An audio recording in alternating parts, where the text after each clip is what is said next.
नमस्कार दोस्तों, स्वागत है आप सभी का निमी टेक्निकल क्लासेस में। देखिए, रेलवे में टेक्नीशियन के लिए जो फॉर्म भरने का डेट जब से स्टार्ट हुआ है तभी से बहुत ही ज़ोरों शोरों से बच्चे फॉर्म अप्लाई कर रहे हैं।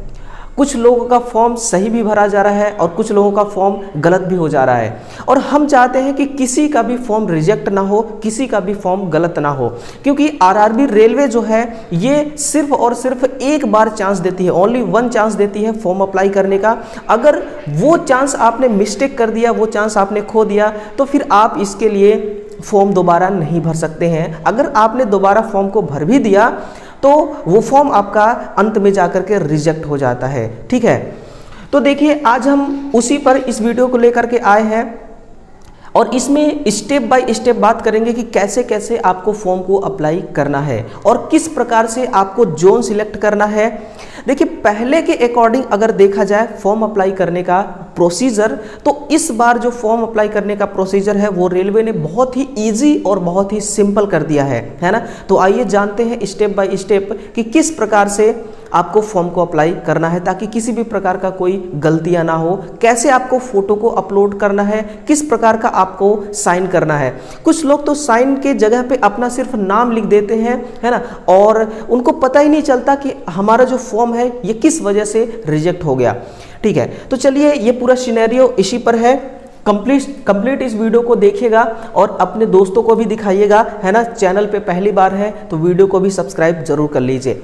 शुरू करते हैं। सबसे पहले देखिए, सबसे पहले ये जो आपकी वैकेंसी है टेक्नीशियन के लिए, इसमें टोटल जो आरआरबी है ना, टोटल जो आरआरबी है 21 आरआरबी है। कितने हैं? टोटल 21 आरआरबी हैं। और ये आरआरबी इतने आरआरबी में से आपको किसी एक आरआरबी में फॉर्म को अप्लाई करना है।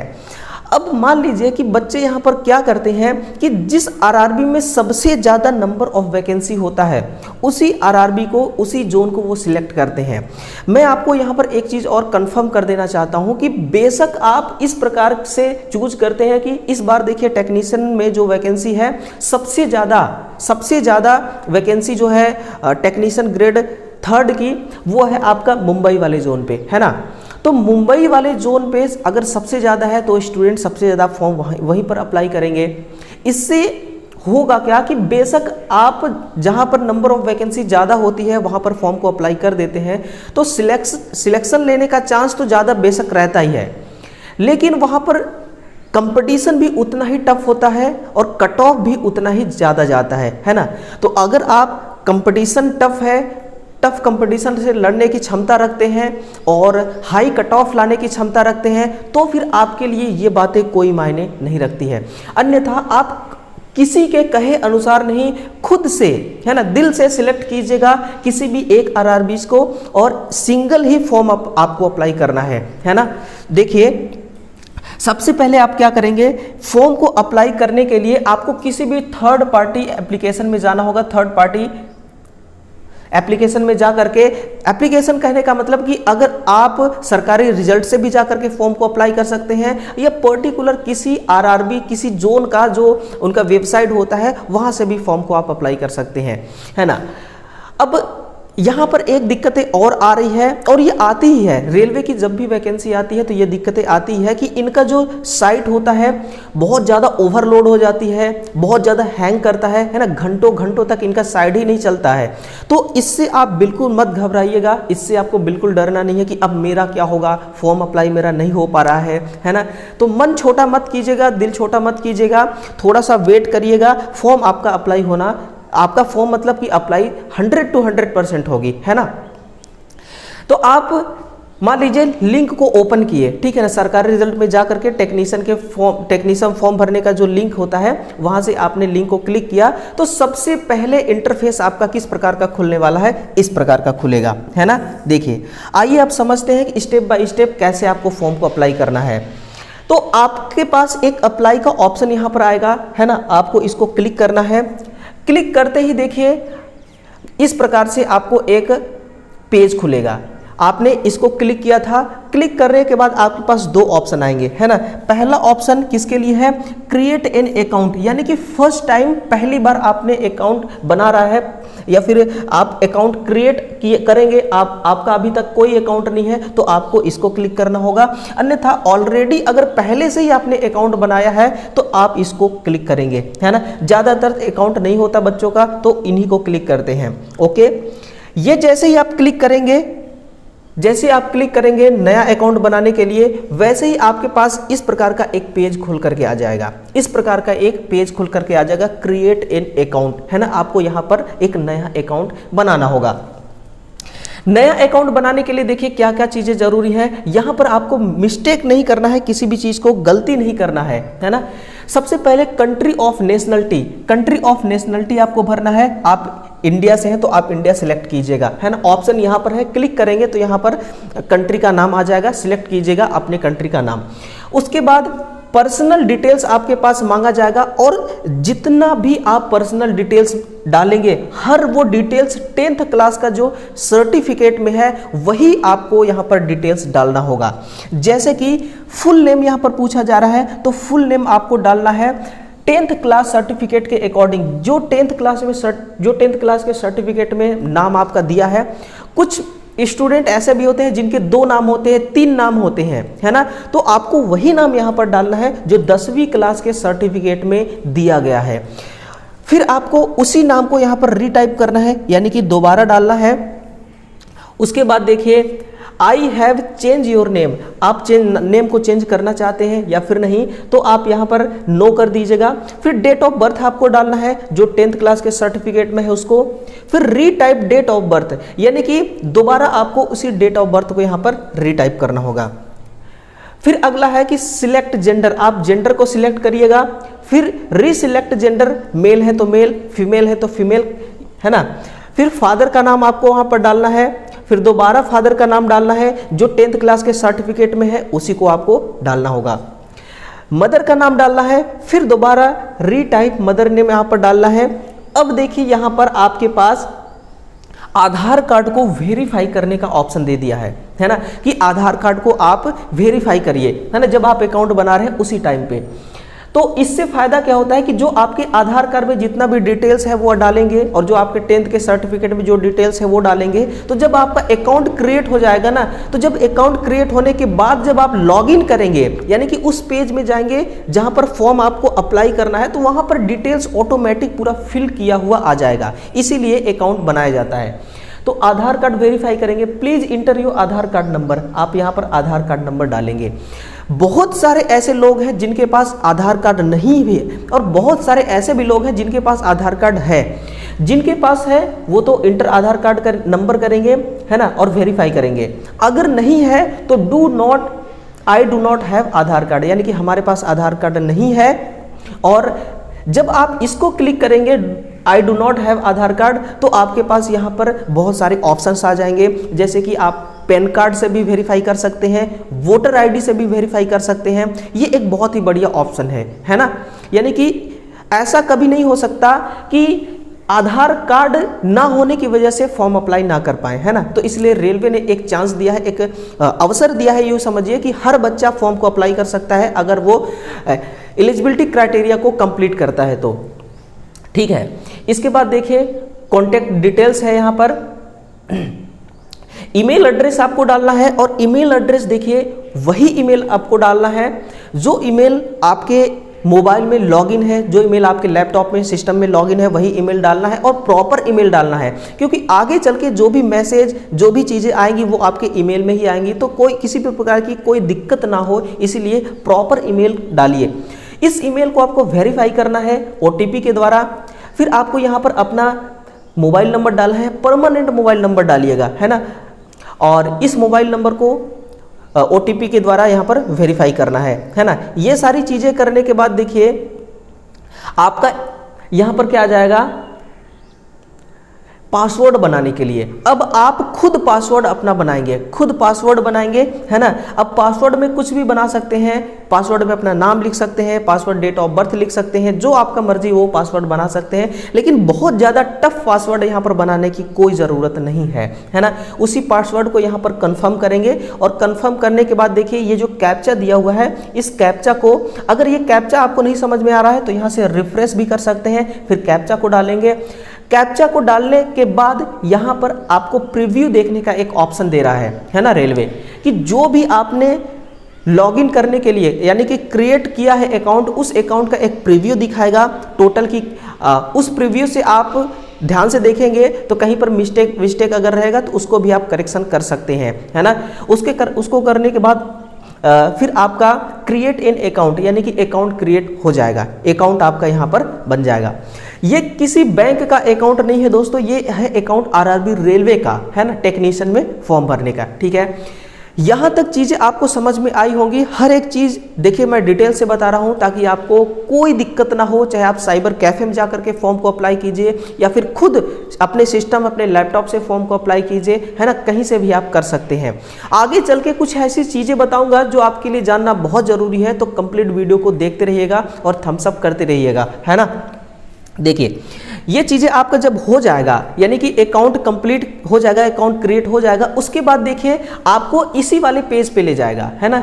ये वाली देखिए जो पेज है इसी पेज पे ले जाएगा, इसी पेज पे, और यहाँ पर आपको एक ऑप्शन आएगा कि जो आपने आईडी बनाया है ना, वो आईडी या फिर मोबाइल नंबर और जो पासवर्ड बनाया है उस पासवर्ड से आप इसको लॉगिन कर लेंगे। और लॉगिन करने के बाद जैसे आप लॉगिन करेंगे, है ना, लॉगिन करने के बाद आपके पास फॉर्म खुल जाएगा। वो फॉर्म मैं आपको दिखाऊंगा, ये देखिए ये चीज़ है, ये पेज खुलेगी, है ना। इस प्रकार से ये पेज ओपन हो जाएगा।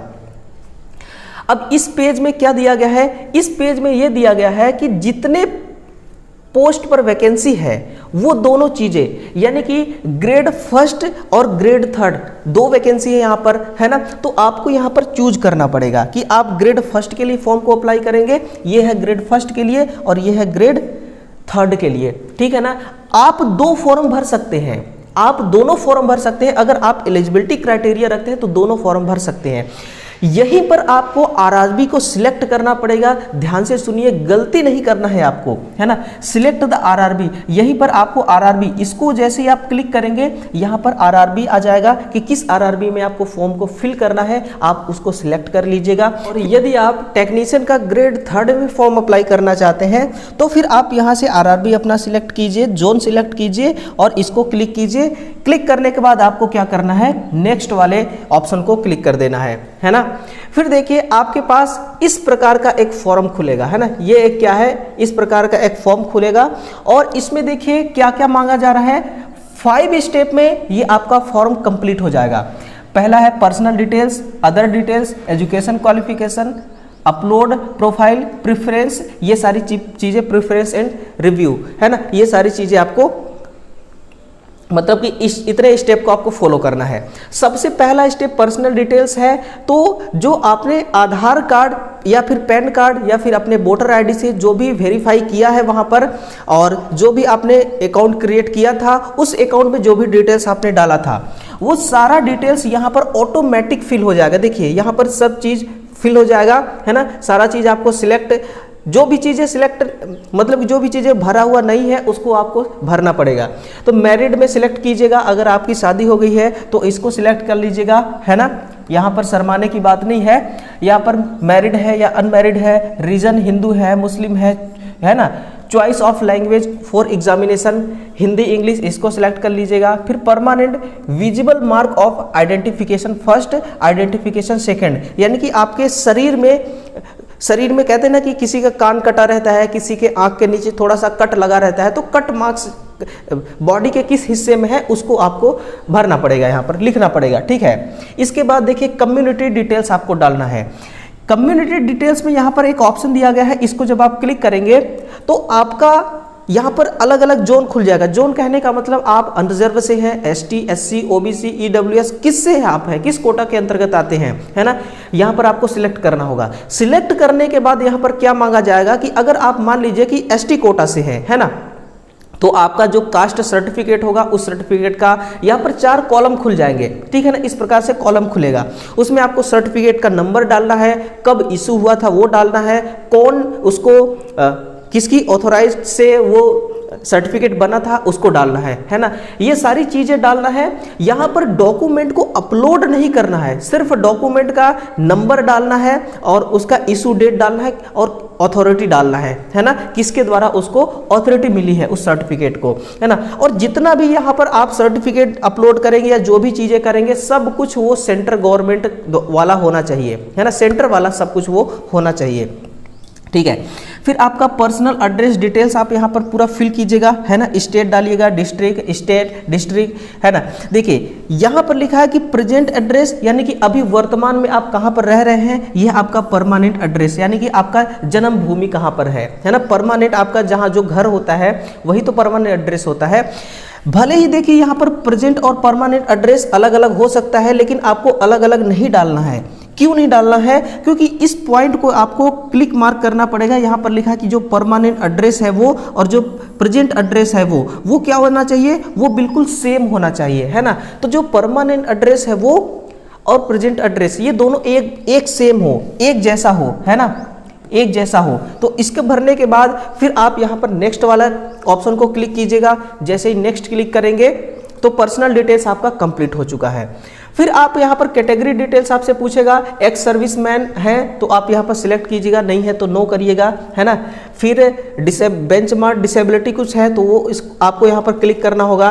फिर यहाँ पर आप रेलवे के एम्प्लॉय रह चुके हैं, अगर रह चुके हैं तो यस, नहीं तो नो करिएगा।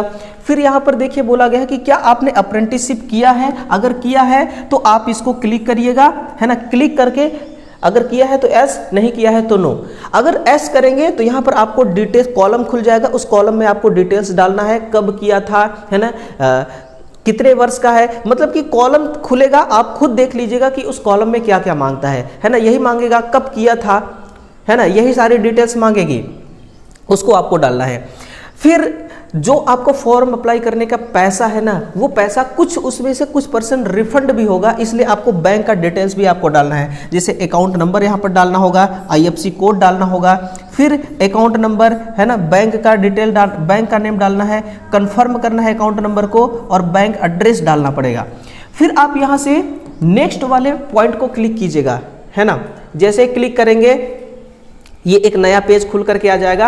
अब यहाँ से आपको अपना क्या डालना है, यहाँ से आपको अपना क्वालिफिकेशन डालना होगा। तो क्वालिफिकेशन सबसे पहले यहाँ पर क्या मांगा गया है, मैट्रिकुलेशन, है ना। तो 10th यहाँ पर डालिएगा। मैट्रिकुलेशन में किस स्टेट से हैं ये सिलेक्ट कीजिएगा, किस डिस्ट्रिक्ट से हैं वो सिलेक्ट कीजिएगा, MP बोर्ड है, UP बोर्ड है, हरियाणा बोर्ड है वो सिलेक्ट करिएगा। फिर पासिंग ईयर सिलेक्ट कीजिएगा और रोल नंबर अपना डालिएगा, ठीक है ना। ये चीज़ें तो हो गई। रेलवे ने इतना आसान कर दिया है इस बार फॉर्म अप्लाई करने का जो प्रोसेस है कि आप बिल्कुल फॉर्म अप्लाई करने से देखिए फॉर्म अप्लाई करते समय गलती कर ही नहीं सकते, है ना। यहाँ पर कई बार देखिए ऐसा होता है कि पहले क्या होता था कि जैसे कि आपने बीटेक किया है, डिप्लोमा किया है या फिर ITI किया है, आपने 12th किया है या फिर 12th प्लस PCM से है, तो आप कंफ्यूज होते थे कि मैं किस किस पोस्ट के लिए एलिजिबल होऊंगा। लेकिन अब रेलवे खुद कह रहा है कि आप अपना अपना क्वालिफिकेशन यहाँ पर डालिए। ये देखिए ऐड का ऑप्शन है ना, इसके अलावा और आपके पास क्या क्वालिफिकेशन है। 12th है, 12th PCM है तो वो डालिए, बीटेक है तो वो डालिए, डिप्लोमा है तो वो डालिए, ITI है तो वो डालिए, अप्रेंटिस है तो वो डालिए, है ना। सब कुछ यहाँ पर ऐड करते करते अपना क्वालिफिकेशन डालिए। और जब आप क्वालिफिकेशन डाल के यह नेक्स्ट वाले ऑप्शन पे क्लिक करेंगे तो वैसे ही देखिए आपके पास एक खुल जाएगा कि आप किस किस पोस्ट के लिए एलिजिबल हैं। ये देखिए आप किस किस पोस्ट के लिए एलिजिबल हैं, है ना। तो आप जितने पोस्ट के लिए एलिजिबल हैं होंगे, रेलवे खुद ब खुद अपने आप यहाँ पर बता देगा कि भाई आप किस किस पोस्ट के लिए एलिजिबल हैं, है ना। तो ये चीज़ आसान हो गई, पहले ये चीज़ नहीं हुआ करता था। अब देखिए क्या है कि यहाँ पर आपको ऑर्डर प्रेफरेंस देना होगा। ऑर्डर प्रेफरेंस का मतलब क्या होता है कि मान लीजिए कि आपने इतने सारे पोस्ट के लिए एलिजिबल हो गए, है ना, तो आप चाहते हैं कि सबसे पहले मैं इलेक्ट्रिकल के लिए, अगर मेरा सिलेक्शन होता है तो मुझे इलेक्ट्रिकल मिलना चाहिए, तो सबसे पहले आप यहाँ पर इलेक्ट्रिकल डालिए, इसको क्लिक करिए यहाँ पर। फिर आप चाहते हैं कि मुझे एसएनटी मिले, तो आप यहाँ पर एसएनटी वाले को क्लिक करेंगे, है ना। फिर इसके अलावा आप चाहते हैं कि आपको जो, अगर मान लीजिए कि इलेक्ट्रिकल नहीं मिला और उसके बाद एसएनटी आपने डाला, एसएनटी पोस्ट भी आपको नहीं मिला, है ना, तो आप टीआरएस को डालिए, तो आप यहाँ पर टीआरएस को डालिए। इसी प्रकार से ऑर्डर आपको लगाना है, यही होता है प्रेफरेंस, ठीक है ना। फिर यहाँ पर देखिए आपको यहाँ से क्लिक मार्क करना होगा, और क्लिक मार्क जैसे ही आप करेंगे फिर यहाँ पर देखिए आपको एग्री वाला ये जो बॉक्स है इसको क्लिक करना होगा। क्लिक करने के बाद देखिए यहाँ पर प्लेस डालिए, है ना, और प्लेस डालने के बाद देखिए यहाँ पर प्रीव्यू एप्लीकेशन। उससे पहले देखिए एक स्टेप आपको और करना है, वो ये वाली स्टेप है ना, ये वाली स्टेप है कि आपको फोटो कैसे अपलोड करना होगा, है ना।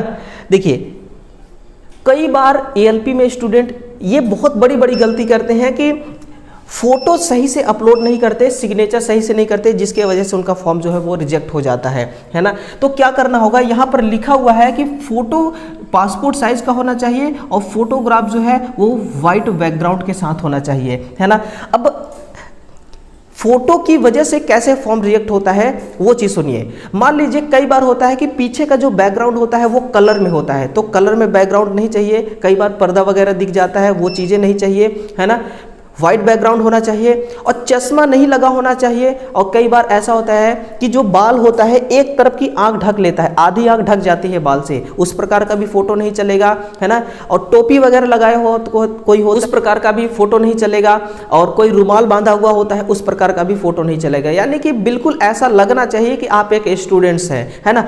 किसी भी कलर से आप किसी भी कलर का कपड़ा पहने हैं, किसी भी प्रकार का कपड़ा पहने हैं, उससे कोई दिक्कत नहीं है।